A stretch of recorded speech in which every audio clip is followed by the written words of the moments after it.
নমস্কার, ঝামাপুকুর চ্যানেলে আপনাদেরকে স্বাগত। আমাদের গল্প ভালো লেগে থাকলে চ্যানেলটি সাবস্ক্রাইব করে দেবেন। শুরু করছি আজকের গল্পের অনুষ্ঠান। আজকের গল্প নিঝুম গল্প সংগ্রহ থেকে নেওয়া নির্মাল্য তপস্বীর সেই মুখ।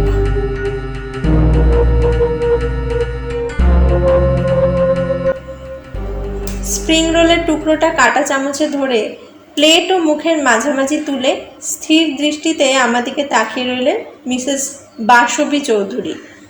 গভীর স্বরে বললেন, তোমার বয়স কত হলো অর্ক? বয়স বললাম। মিসেস চৌধুরী নিষ্পলক চোখে একইভাবে চেয়ে থেকে বললেন, আমার বয়স তোমার 3 গুণ। মানব জীবনের অনেক রহস্যই তোমার এখনো জানতে বাকি। তুমি যখন আমার বয়সে পৌঁছবে আমি তখন হয়তো পৃথিবীতে থাকবো না, কিন্তু আমার অর্ধেক বয়সেও পৌঁছে তোমার এই ধারণার যদি কোনো পরিবর্তন হয় আমাকে জানিও। আমার ঠিকানাটা রেখে দিও।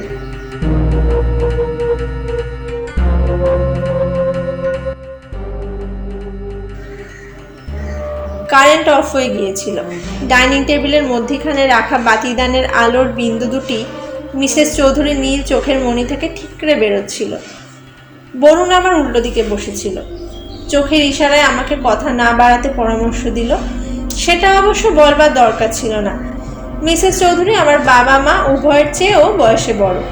গুরুজন স্থানীয় মানুষের, বিশেষত কোনো মহিলার সঙ্গে মুখে মুখে তর্ক করতে নেই, এ ভব্যতাবোধ আমার ছিল। চুপ করে গেলাম। মিসেস চৌধুরী বোধহয় বুঝতে পেরেছিলেন তিনি আমার উপর একটু রূঢ় হয়ে পড়েছিলেন। এবার সুর নরম করে সস্নেহে বললেন, তোমার মতো বয়সে আমিও এসব বিশ্বাস করতাম না, কিন্তু জীবনের বিচিত্র অভিজ্ঞতা আমার চোখ খুলে দিয়েছে। তুমিও চোখ কান খোলা রেখো, কোনো অন্ধ জেদের বশবর্তী না থেকে। দেখবে অনেক কিছু জানতে পারবে, বুঝতে পারবে, তবেই প্রাজ্ঞ হবে। তিনি উঠে পড়লেন, আমরাও। কথা হচ্ছিল ভূতের অস্তিত্ব নিয়ে। গিরিডিতে একটি সর্বভারতীয় শিক্ষা প্রতিষ্ঠানের গেস্ট হাউসে বসে।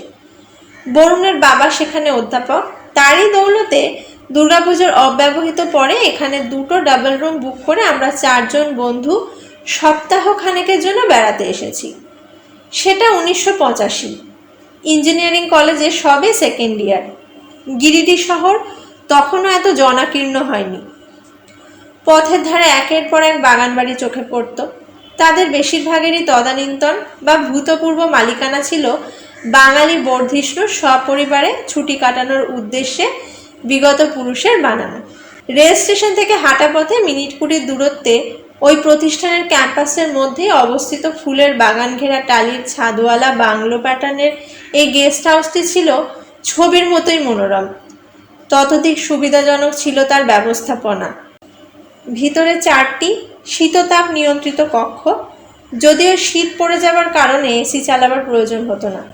মধ্যিখানে বিশাল হলঘর, তার একদিকে টিভি ও সোফা সেট, মাঝে ক্যারাম ও টেবিল টেনিস বোর্ড, অন্য পাশে 10-12 জনের বসার উপযোগী ডাইনিং টেবিল চেয়ার। অতিথিদের দেখাশোনা করবার জন্য ছিল 2 জন মাঝবয়সী কর্মচারী।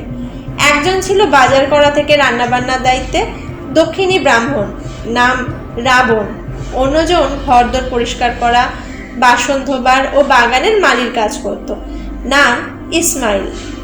এদের 2 জনকে দেখতে কুৎসিত কদাকার হলে কি হবে, স্বভাবটা ছিল ভারী মিষ্টি। মুখে সর্বক্ষণ হাসি লেগেই থাকতো। ঠিক মতো বলতে না পারলেও বাংলাটা বুঝতো বেশ ভালো। আর রাবণ তো সমস্ত রকম বাঙালি রান্না রাঁধতে পারত, শুক্তো থেকে পোস্ত চচ্চড়ি পর্যন্ত। আর সে রান্নার স্বাদও ছিল অপূর্ব। স্বাস্থ্যকর স্থান হিসাবে গিরিডির পরিচিতি ছিল তখনও। ওখানকার জল, হাওয়া আর রাবণের হাতের রান্নার গুণে আমাদের খাওয়া দাওয়ার রাক্ষসের মতো বৃদ্ধি পেয়েছিল। আমরা 2টি ঘর দখল করেছিলাম। অন্য একটিতে ছিলেন এক উকিল ভদ্রলোক ও তার পরিবার। পরিবার বলতে স্ত্রী ও বছর 5-এর ফুটফুটে সুন্দর একটি পুত্র। তাদের নাম ভুলে গেছি, পদবি মনে আছে, ব্যানার্জি। অন্য ঘরটিতে ছিলেন মিসেস বাসবী চৌধুরী, তার ছেলেকে সঙ্গে নিয়ে। এরা সকলেই কলকাতার বাসিন্দা, আমাদের মতোই বেড়াতে এসেছিলেন। ওরা আমাদের আগে থেকেই সেখানে ছিলেন। মিসেস চৌধুরী ছিলেন কলকাতার এক পুরনো রাজবাড়ির গৃহবধূ। কয়েক বছর আগে তার স্বামীর জীবনাবসান হয়েছিল। মিসেস চৌধুরী ছেলেকে নিয়ে প্রতি বছর নিয়ম করে গিরিডির এই বাংলোয় আর রাজগীরে নিজের বাগান বাড়িতে 10-15 দিন করে হাওয়া পরিবর্তন করতে আসতেন। তার ছেলে আমাদের বয়সী হলেও অত্যধিক চাপা প্রকৃতির ছিল, ফলে আমাদের মধ্যে বিশেষ বন্ধুত্ব গড়ে ওঠেনি। তিনি ছেলেকে নিয়ে প্রতিদিন দুবেলা প্রচুর হাঁটাহাঁটি করতেন। মনে আছে রোজ সন্ধ্যায় পদব্রজে 8 কিলোমিটার দূর গোয়ালাদের বস্তি থেকে খাঁটি গরুর দুধ নিয়ে আসতেন। তার বয়স ছিল 50-এর সামান্য উপরেই, সুঠাম দীর্ঘদেহী ব্যক্তিত্বময়ী চেহারা, রাজবাড়ির কুলবধূ হিসেবে একেবারে মানানসই। লম্বা লম্বা পা ফেলে যখন দ্রুত গতিতে চলতেন, আমাদের পক্ষে তার সঙ্গে তাল মেলানো বেশ কষ্টসাধ্য হতো। এই দুটি পরিবারের সঙ্গেই আমাদের বেশ ভাব হয়ে গিয়েছিল। মিস্টার ব্যানার্জি একটু শান্ত প্রকৃতির হলেও তার স্ত্রী ছিলেন খুব হাসি খুশি আমোদে, আমাদের সঙ্গে প্রায়ই আড্ডা দিতেন। তাদের ছোট্ট ছেলেটি তো ছিল আমাদের একান্ত প্রিয়। মিসেস চৌধুরী গম্ভীর স্বভাবের হলেও আমাদের স্নেহ করতেন, দেখা হলে কুশল বিনিময় করতেন। এদের সব কিছু আমার খুব ভালো লাগতো, শুধু একটি মাত্র বিষয় ছাড়া। দুটি পরিবারই ছিল মাত্রাতিরিক্তভাবে ভূতে বিশ্বাসী।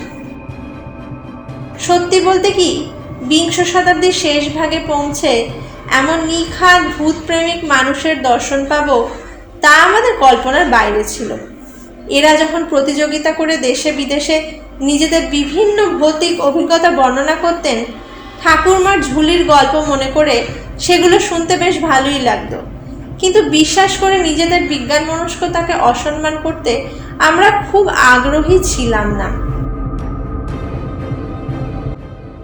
এদিন ডিনারে বসে কোন কুক্ষণে আমার মুখ ফসকে ভূত সম্বন্ধে একটা শ্লেষাত্মক উক্তি বেরিয়ে গিয়েছিল, তাও এমন এক সময়ে যখন মিসেস চৌধুরী সদ্য তার বিগত জীবনে পণ্ডিচেরি এক বাংলোয় স্বচক্ষে ঘোরসওয়ার এক সাহেব ভূত দর্শনের অভিজ্ঞতা স্বভাবসিদ্ধ ভঙ্গিমায় বর্ণনা শেষ করেছেন।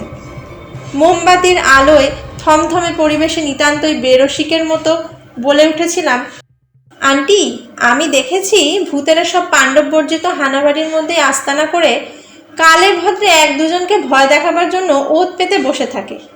আমার মনে হয় কি জানেন, আমরা ওদের যত না ভয় পাই, ওরা আমাদের তার চেয়ে অনেক বেশি ভয় পায়। নয়তো কলকাতা দূরে থাক, এই গিরিডি শহরেও একবার আমাদের সাক্ষাৎ দিয়ে যাক দেখি। মিসেস চৌধুরীর অভিশাপেই কিনা জানি না, সে রাত্রে আর কারেন্ট এলো না। সারা বিহারে তখন বিদ্যুৎ পরিস্থিতির অবস্থা শোচনীয়।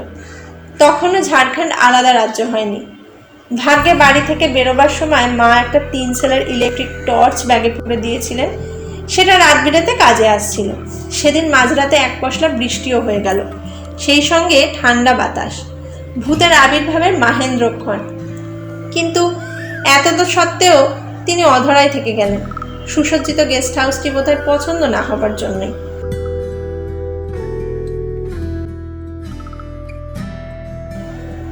আমরাও প্রথম শীতের আমেজ গায়ে মেখে আপাদ মস্তক কম্বল মুড়ি দিয়ে শুয়ে ঘুমিয়ে পড়লাম। পরদিন সকাল সকাল একটা অ্যাম্বাসাডার বুক করে আমরা 4 বন্ধু মিলে গিরিডির আশপাশে খান্দৌলি পার্ক, হরিহর ধাম, পরেশনাথ পাহাড় ইত্যাদি দর্শনীয় স্থান ঘুরে বিকেল 4টে নাগাদ গেস্ট হাউসে ফিরলাম। বন্ধুরা সারাদিনের পরিশ্রমে ক্লান্ত ছিল, আর বেরোতে চাইল না। আমার ঘরে বসে থাকতে মন চাইছিল না। ভাবলাম উশ্রীর পাড়ে একটু বেরিয়ে আসি। উশ্রী নদীটা ছিল গেস্ট হাউস থেকে মিনিট 15 হাঁটা পথ। নদীটা আমাকে খুব আকর্ষণ করত। সময় পেলেই নদীর ধারে পলিমাটির ওপর হেঁটে ঘুরে বেড়াতাম, আর নিজেকে প্রফেসর শঙ্কুর চরিত্রে কল্পনা করতাম। আরেকটি বিশেষ আকর্ষণ ছিল এর অদূরেই খ্রিশ্চান হিল। খুব বড় বড় পাহাড় নয়, কিন্তু তার চূড়ায় উঠে দূরে গিরিডি শহর, একদিকে উশ্রী নদী, অন্যদিকে বিস্তীর্ণ চাষের ক্ষেত, তার মধ্যে ইতস্তত জনবসতি, খুব সুন্দর দেখা যেত। বেরোবার মুখে বাইরের লনে মিসেস ব্যানার্জির সঙ্গে দেখা। তিনি কাঁটা বাছিয়ে সাবধানে একটি গোলাপ ফুল তুলে খোপায় গুঁজছিলেন। আমাকে দেখে হাসলেন, বললেন, এই তো ঘুরে ফিরলে, আবার কোথায় বেরোচ্ছ? আমিও হাসলাম, বললাম, যাই একটু উশ্রীর আর খ্রিস্টান পাহাড়ের কিছু ছবি তুলে আসি। পরশু সকালেই তো ফিরে যাব, আবার কবে আসা হবে কে জানে।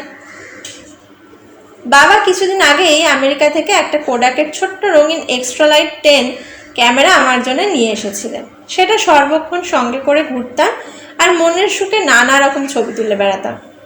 মিসেস ব্যানার্জি বললেন, ক্রিশ্চিয়ান হিলের ওপর থেকে খুব সুন্দর সানসেট দেখা যায়, ছবি তুলেছ? বললাম যে সেটা তোলা হয়নি। উনি বললেন, তুলো, তোমার রঙিন ক্যামেরায় খুব ভালো ফটো উঠবে। তার কাছে বিদায় নিয়ে পা চালালাম। সূর্যাস্তের এখনো কিছুক্ষণ দেরি আছে, তাই আগে উসরির দিকে চললাম। প্রায় জনহীন নদীর চরে খানিকক্ষণ ঘোরাফেরা করলাম। নদীর ও নদীর পাড়ে কিছু পাখির ছবি তুললাম। তারপর সূর্য পশ্চিম আকাশে ঢলে পড়লে আর বিলম্ব না করে এগোলাম ক্রিশ্চিয়ান হিলের দিকে। মিনিট 10 লাগলো পাহাড়ের পাদদেশে পৌঁছাতে। দ্রুত পায়ে পাহাড় চড়তে শুরু করে যখন ওপরে আরোহণ করলাম, সূর্য তখনও ডোবেনি।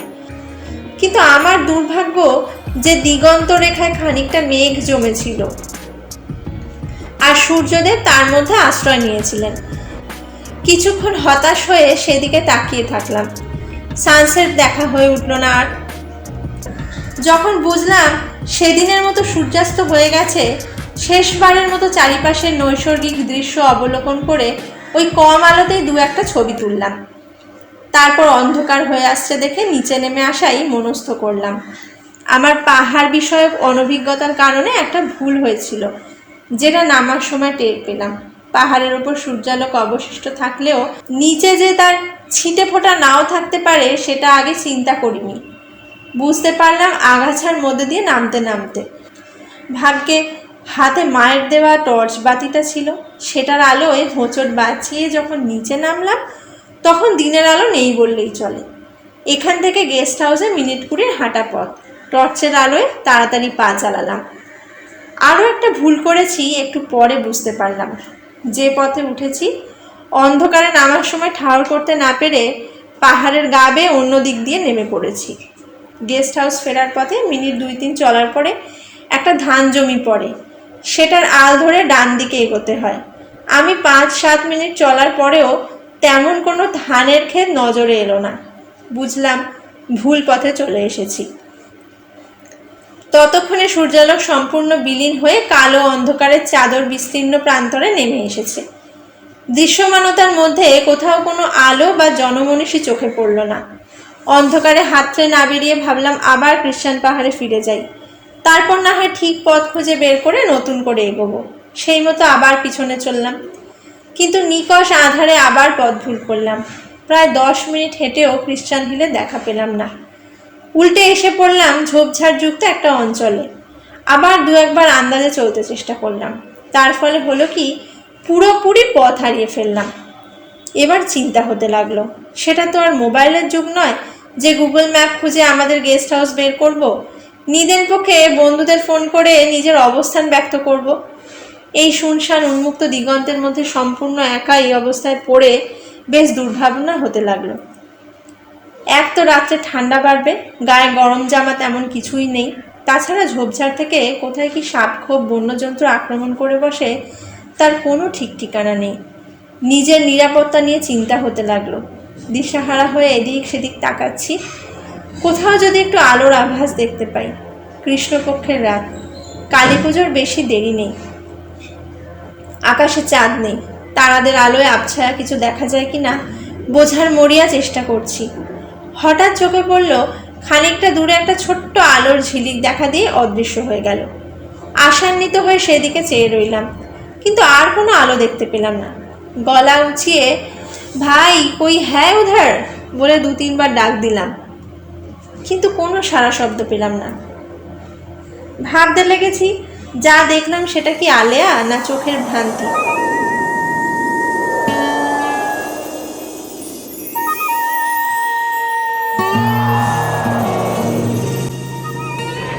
তখনই আবার আলোটা নজরে এলো।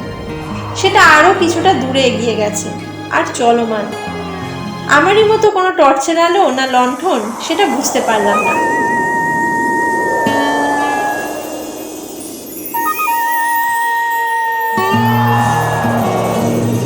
যাই হোক, একটা আশার আলো দেখতে পেয়ে দ্রুত পায়ে সেই দিকে ধাবিত হলাম।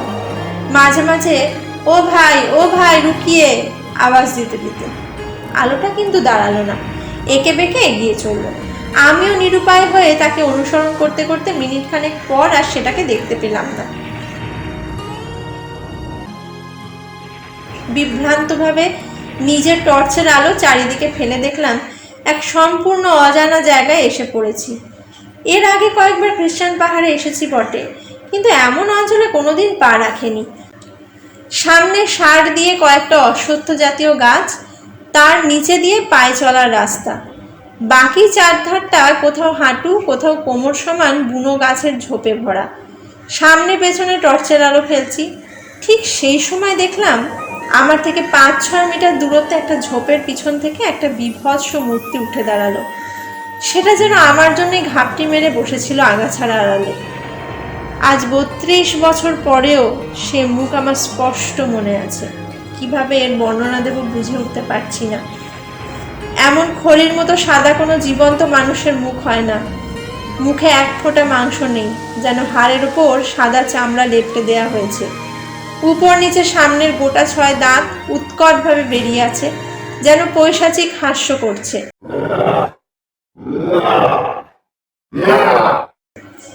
চোখের জায়গাটা গভীর অন্ধকার, দুটো ব্ল্যাক হোল। মাথায় একটা আধা ঘোমটা কালো কাপড়ের। গলার যেটুকু দেখা যাচ্ছে ওই মুখের নিচে সরু সাদা কয়েকটা হাড়ের সমষ্টি। বাকি পুরো শরীরটা একটা কালো গাউনে ঢাকা। সম্মোহিতের মতো তাকিয়েছিলাম। হঠাৎ এবার গাউনের মধ্যে থেকে দুটো হাত প্রসারিত হয়ে এলো। সভয়ে প্রত্যক্ষ করলাম সে দুটো হাত নয়। কনুইয়ের পর থেকে যেটুকু দৃশ্যমান তাতে মাংসের লেশ মাত্র নেই। ওই মুখের রঙের মতোই সাদা চকের মতো দুটো লম্বা লম্বা হাড়। তার শেষ প্রান্তের আঙুলগুলো যেন বিশাল মাকড়সার মতো আমার গলা লক্ষ্য করে এগিয়ে আসছে। কয়েক সেকেন্ডের জন্য স্থবির হয়ে গিয়েছিলাম। এবার সম্বিত ফিরে পেতেই লাগালাম ছুট ওই অস্বস্ত গাছগুলোর তলা দিয়ে। গাছের তলা দিয়ে যাবার সময় দুটো শব্দ কানে এলো। এক গাছের পাতার মধ্যে এক অদ্ভুত সস্বরানি, আর পিছন থেকে এক অপার্থিব বিদ্রুপাত্মক হাসির আওয়াজ।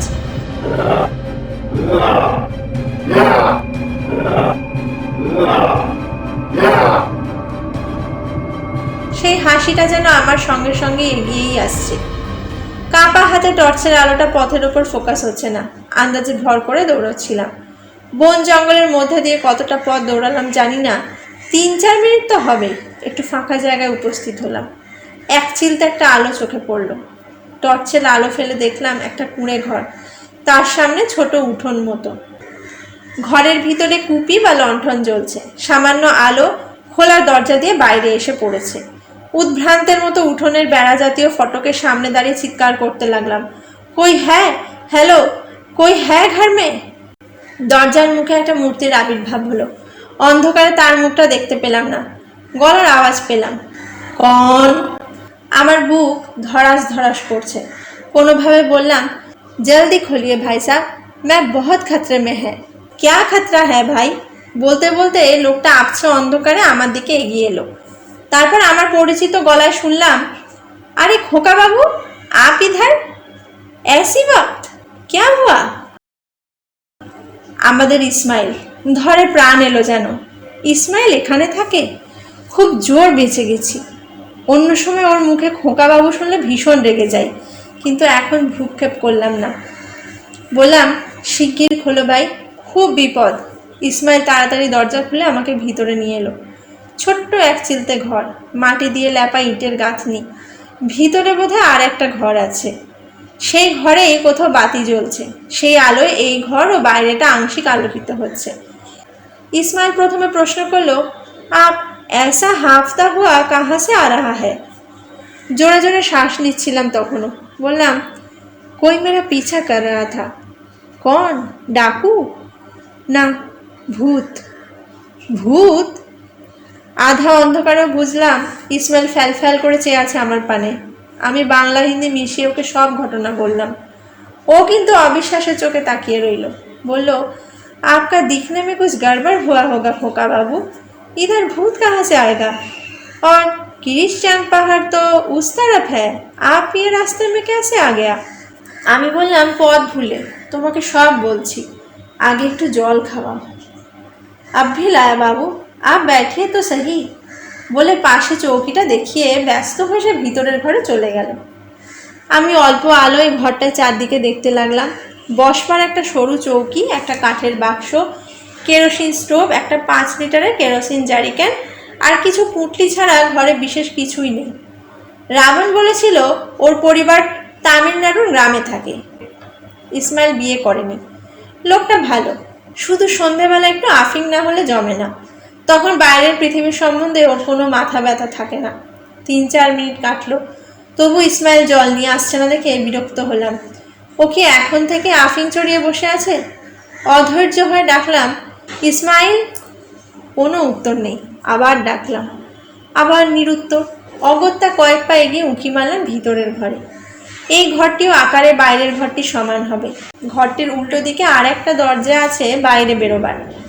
একটা তক্তপোষ, একটা তেপায়া টুল, দড়িতে ঝোলানো কয়েকটা জামা কাপড়, গামছা, জলের কুঁজো, কুলুঙ্গির হাঁড়িতে বোধহয় কিছু চাল ডাল, খুপড়ি মতো একটা ছোট জানালায় জ্বলন্ত একটা কেরোসিন লম্ফ ছাড়াও ঘরের মেঝেতে আর একটা জিনিস ছিল, একটা শায়িত দেহ।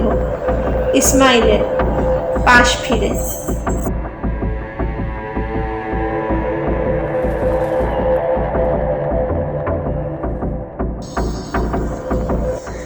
আফিংয়ের প্রভাব বলে মনে করে গজগজ করতে করতে ভিতরে ঢুকে হাঁটু গেড়ে দেহটির পাশে বসে ইসমাইল বলে ধাক্কা দিয়েই বুকটা ছ্যাঁত করে উঠল। শরীর শক্ত আর বরফের মতো ঠান্ডা। অন্তত 3-4 ঘন্টা আগে ইসমাইলের মৃত্যু হয়েছে। আমার হাতের ঠেলায় ইসমাইলের দেহটা চিত হয়ে গিয়েছিল। এবার ওর মুখ দেখে শিউরে উঠলাম। চোখ দুটো ঠেলে বেরিয়ে এসেছে, জিভটা অর্ধেক। শ্বাসরোধ করে হত্যা করা হয়েছে। নিজের চোখে বিশ্বাস করতে পারছিলাম না।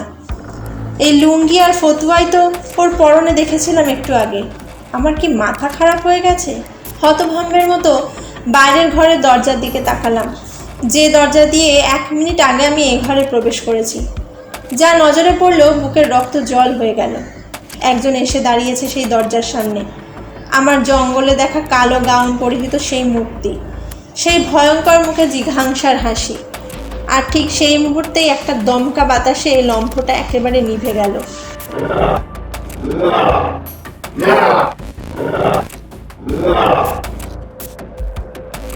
ঘুরঘুরটি অন্ধকারে শুধু দেখা যেতে লাগলো ওই সাদা মুখাবয়ব, আর সেটা যেন আমার দিকে এগিয়ে আসছে। পাশে ইসমাইলের মৃতদেহ, যাকে কয়েক মিনিট আগে আমার জন্য জল আনতে যেতে দেখেছি, আর সামনে মূর্তিমতী প্রেতিনী। কি অসম্ভব স্নায়ুর জোরে যে আমি তড়িতে উঠে দাঁড়িয়ে পিছনের খোলা দরজা দিয়ে বেরিয়ে জঙ্গলের পথে ছুটেছিলাম, আজ ভেবে আশ্চর্য হই। ভয়ানক সেই হাসিটা আবার শুনতে পাচ্ছিলাম পেছনে।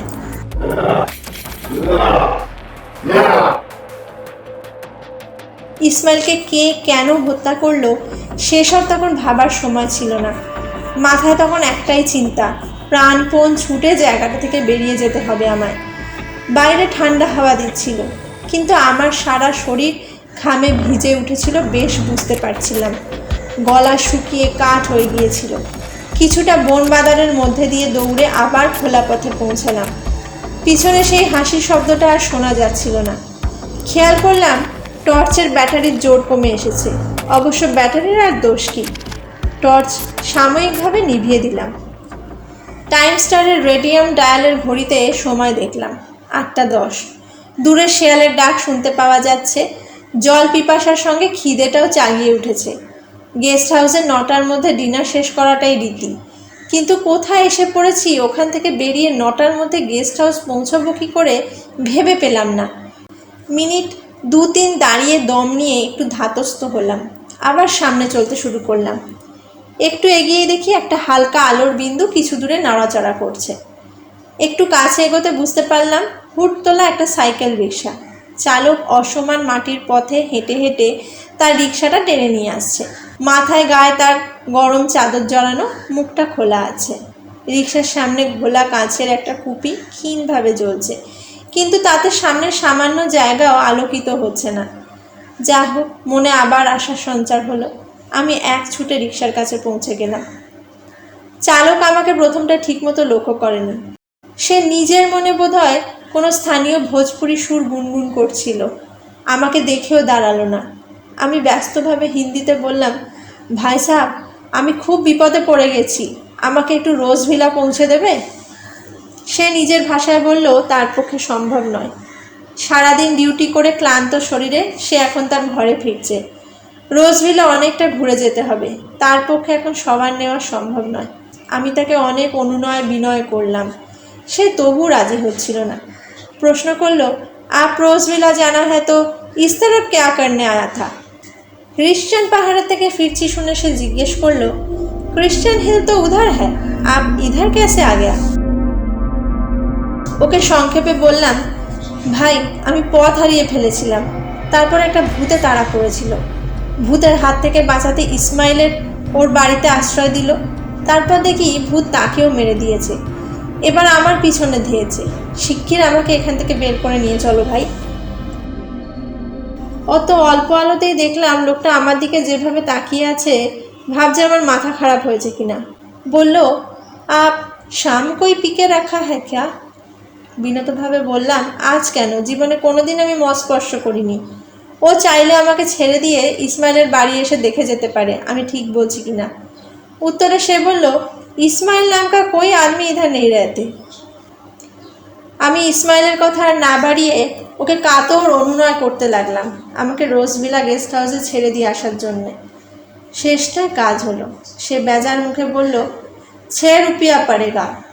তখনকার দিনে যদিও 6 টাকার দাম ছিল অনেক, কিন্তু আমি তাতেই রাজি হলাম। লোকটা বলল, ব্যাঠ যাইয়ে। তাকে ধন্যবাদ দিয়ে রিকশায় লাফ দিয়ে চড়তে গেলাম। পরক্ষণেই বিদ্যুৎ পৃষ্ঠের মতো ছিটকে নেমে পড়লাম। ভুটতলা রিকশার সিটে আমার আগে আরেকজন বসে আছে। সেই কালো গাউন পরিহিতা মূর্তি, সেই বিভৎস মুখ। চমকে পরক্ষণেই তাকালাম রিকশাওয়ালার দিকে, কিন্তু কোথায় কে? রিকশা চালক ভোজবাজির মতোই অদৃশ্য হয়ে গেছে। রিকশার সামনের বাতিটা তেলের ঘাটতির কারণে কয়েকবার দপদপ করছিল, এবার গেল পুরোপুরি নিভে। চোখিতে নিরেট অন্ধকার গ্রাস করলো পরিবেশটাকে। আমি দাঁড়ালাম না, প্রাণ হাতে নিয়ে আবার দৌড়তে শুরু করলাম সামনের দিকে। অন্ধকারের বুক চিরে পিছন থেকে খিলখিল শব্দে এক রক্ত হিম করা অট্টহাসি ধ্বনিত হতে লাগলো। সামনের পথ বলছি বটে, কিন্তু পথটা সোজা নয় বেশ বুঝতে পারছিলাম। আমার প্রায় নিভে আসা টর্চের আলো যেটুকু দেখতে পাচ্ছিলাম, বিভিন্ন আকৃতির গাছপালার মধ্যে দিয়ে ধাক্কা বাঁচিয়ে এঁকে বেঁকে ছুটছিলাম। ভয় হচ্ছিল আবার আগের জায়গাতেই না ফিরে আসি। ইতস্তত কিছু নিশাচর পাখির ডাকও ভেসে আসছিল। কয়েক মিনিট পর আবার একটা উন্মুক্ত অঞ্চলে এসে উপস্থিত হলাম। হাসির আওয়াজটা থেমেছিল। নিজেকে সামলে নিয়ে দম নেওয়ার জন্য একটু দাঁড়ালাম।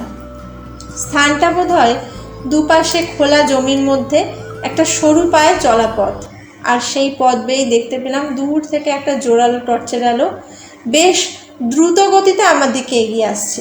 সচকিত হলাম। আশা আশঙ্কার দোলায় দোদুল্যমান হয়ে সেই দিকে তাকিয়ে থাকলাম। আবার কে একজন আসছে। মানুষটি কাছে আসতে আমার বুক থেকে একটা প্রশান্তির নিঃশ্বাস বেরিয়ে এলো। দীর্ঘদেহী যে মূর্তিটি দৃঢ় পদচারণে আমার দিকে এগিয়ে আসছেন, তিনি আমার একান্ত নির্ভরতার মানুষ, মিসেস বাসবী চৌধুরী। পরনে তার পরিচিত সাদা ফুলকাটা সালোয়ার কামিজ ও গলায় সাদা ওড়না, এক হাতে ছোট টর্চ, অন্য হাতে একটা কাপড়ের থলি।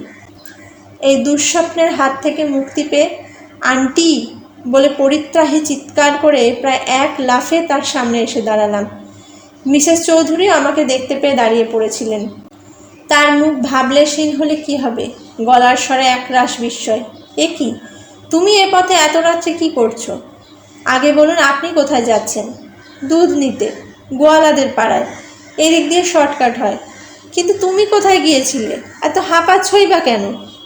আমি কাতর কণ্ঠে বললাম, আমাকে বাঁচান আন্টি, ক্রিশ্চান পাহাড় থেকে অন্ধকারে ভুল পথে চলে এসেছি। একটা ভয়ঙ্কর পেতনি আমাকে তাড়া করেছে, সে ইসমাইলকেও মেরে ফেলেছে। আমাকে এখান থেকে বের করে নিয়ে চলুন প্লিজ। ভেবেছিলাম উনিও আমাকে পাগল ঠাওরাবেন, কিন্তু দেখলাম তার মুখে কোনো বিকার ঘটল না, বরং বেশ গুরুত্ব সহকারে আমার সব কথা শুনলেন। তার স্বর আরও গম্ভীর হয়ে এলো। আমার চোখের দিকে অপলক তাকিয়ে জিজ্ঞেস করলেন, ঠিক কোন জায়গাটায় ঝোপের আড়ালে ওই মুখটা দেখেছো বলো তো? অসহায়ভাবে বললাম, আমি জায়গাটা চিনতে পারিনি আন্টি, পথ হারিয়েছিলাম তো। কিন্তু তারপর আরও দুবার সেই মুখটা দেখেছি, একবার ইসমাইলের বাড়িতে আর একবার রিক্সার সিটে। ঠিক কীরকম মুখ দেখেছো আমাকে বলতে পারবে? মনে হলো মিসেস চৌধুরী উত্তেজিত হয়েছেন। তার জ্বালানো টর্চের আলোয় লক্ষ্য করলাম তার মুখটা একটু ফোলা ফোলা লাগছে, নিঃশ্বাসও দ্রুত পড়ছে, বোধহয় পথশ্রমের ক্লান্তি আর ভূতের গন্ধে। একটা ভয়ঙ্কর মুখ, কাগজের মতো সাদা মুখের রং, দাঁত বেরিয়ে আছে বিভৎসভাবে, চোখের জায়গাটা অন্ধকার। সে আমি আপনাকে বলে বোঝাতে পারবো না। মুখটা আবার দেখলে তুমি চিনতে পারবে?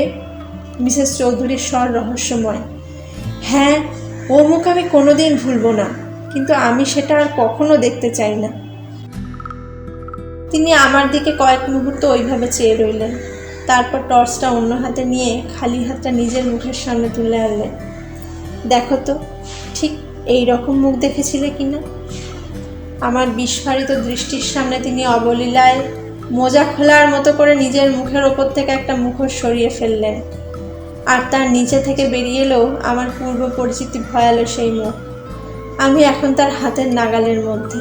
মিসেস চৌধুরী টর্চের আলোটা অতর্কিতে নিভে গেল। গাঢ় অন্ধকারে সেই শ্বেত করালি মুখাবয়ব আমার দিকে নির্বিশেষে চেয়ে রইল। আমার মেরুদণ্ড দিয়ে প্রবল ঠান্ডা স্রোত প্রবাহিত হতে স্পষ্ট অনুভব করলাম। আশ্চর্য, এত কিছুর পরেও আমি জ্ঞান হারাইনি। ইন্দ্রিয়গুলো সজাগ আছে টের পেলাম, কারণ ঠং করে একটা কিছু পড়ার আওয়াজ কানে এলো। বোধহয় তার হাতের দুধের পাত্র সমেত ব্যাগটা টর্চ সমেত মাটিতে পড়ল। পরক্ষণেই দুটো সাদা মাংসবিহীন হাত উঠে এলো আমার গলা লক্ষ্য করে। গলায় একটা ঠান্ডা স্পর্শও পেলাম। শরীর আর মনের অবশিষ্ট শক্তিটুকু একত্রিত করে এক ঝটকায় পিছিয়ে গেলাম, আর কাল বিলম্ব না করে পিছন ফিরে চম্পট দিলাম। আবার সে অপার্থিব হাসির আওয়াজ আকাশে বাতাসে ছড়িয়ে পড়ল। মনের অবস্থা অবর্ণনীয়। মনে হচ্ছিল ইসমাইলের মতোই আমারও আজই শেষ রাত। এই অভিশপ্ত প্রান্তরে চিরশয্যা নিতে হবে প্রেতজনী প্রাপ্ত হয়ে। হৃৎপিণ্ডে ধূপপুকুনি বুক ছড়িয়ে গলার কাছে অনুভব করছিলাম। আঙুল রীতিমতো কাঁপছে। বহু কষ্টে টর্চের সুইচটা অন করে দেখি ব্যাটারির কিছুমাত্র অবশিষ্ট নেই। টর্চটা ছুঁড়ে ফেলে দিয়ে উন্মাদের মতো ছুটলাম। অন্ধকারে অন্ধের মতো দৌড়তে দৌড়তে গাছের ডালে কয়েকবার মাথা গেল ঠুকরে। 2-3 বার পথের পাথরে গাছের গুঁড়িতে হোঁচট খেয়ে পড়ে হাত পা ছড়ে গেল। ভ্রুক্ষেপ করলাম না। পিছনে সেই ভৌতিক হাসির আওয়াজও থামছে না। 2 হাত দিয়ে কান চেপে ধরে ছুটে চললাম।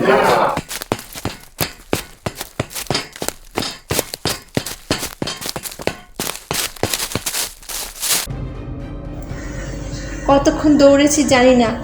হঠাৎ মনে হলো পায়ের নিচে জমিটা কয়েকটা পদক্ষেপে খানিকটা নিচে নেমে গেল, তারপরে আবার উপরে উঠে গেল। তাকিয়ে দেখি পাকা রাস্তার উপর দাঁড়িয়ে আছি। সামনে ল্যাম্পপোস্টে টিমটিমে একটা বাল্ব জ্বলছে। ডান পাশে শুকনো নালার ওপারে আমার ফেলে আসা আতঙ্কের উপত্যকা। ভাগ্যকে ধন্যবাদ দিলাম নতুন করে জীবন ফিরে পেয়ে। ঘড়িতে দেখলাম 8:40। দাঁড়িয়ে ঘন ঘন শ্বাস নিতে লাগলাম, কিন্তু পরিত্রাণের আনন্দ দীর্ঘস্থায়ী হলো না।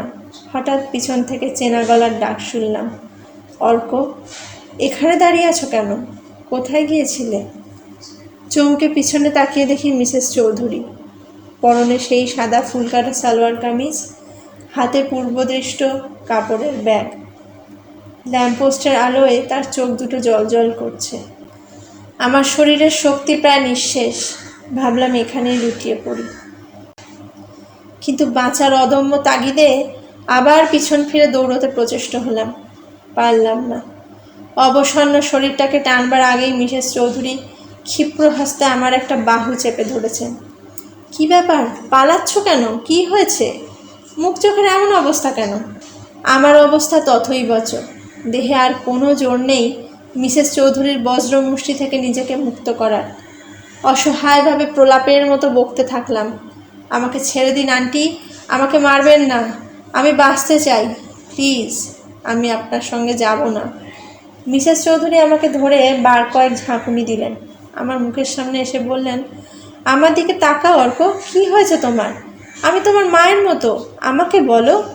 আমি ওনার মুখের দিকে তাকালাম, বেশ চিন্তিত, উতলা ভাব সারা চোখে মুখে। বললাম, আপনার ওই ভয়ঙ্কর মুখটা কোথায় গেল? তিনি বিস্মিত হয়ে তাকিয়ে থাকলেন। আস্তে আস্তে বললেন, আমাকে সবটা বলবে, কি হয়েছে? এখন কেন জানি না মিসেস চৌধুরীকে অনেক স্বাভাবিক মনে হচ্ছিল। একটু সামনে নিয়ে বললাম, আপনি কোথায় গিয়েছিলেন? দুধ আনতে, গোয়ালাদের বস্তিতে। এই দেখো। তিনি হাতের ব্যাগটা থেকে দুধের পাত্র বের করে দেখলেন। আপনি জঙ্গলে কি করছিলেন?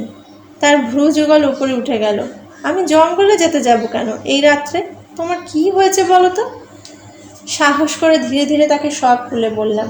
একটু অধৈর্য না হয়ে তিনি সব শুনতে লাগলেন। আমার কথা শেষ হতে বললেন, তোমার অনেক সৌভাগ্য যে তুমি এত কিছুর পরে ওখান থেকে সুস্থ অবস্থায় বেরিয়ে আসতে পেরেছ। তুমি যে জায়গাটায় চলে গিয়েছিলে সেটা একটা পরিত্যক্ত কবরখানা। ওটা তৈরি হয়েছিল 30 বছর আগে। কিছু মৃত মানুষকে সমাহিত করাও হয়েছিল, কিন্তু তারপর থেকে একের পর এক দুর্ঘটনা ঘটতে থাকে এই এলাকায়। রাত বিরেতে নানান ভৌতিক কাণ্ড কারখানার খবর আসতে থাকে। পরপর অমাবস্যার রাতে কয়েকজন লোক রহস্যজনকভাবে নিখোঁজ হয়ে যায়। পরে তাদের মৃতদেহ পাওয়া যায় ওই জমিতে। এরপর জায়গাটা অভিশপ্ত হিসেবে রাষ্ট্র হয়ে যায়। গত 25 বছরে কাউকে ওখানে কবর দেয়া হয়নি। স্থানীয় মানুষের ধারণা, ওখানে কবর দিলে কারো বেহেশত লাভ হয় না।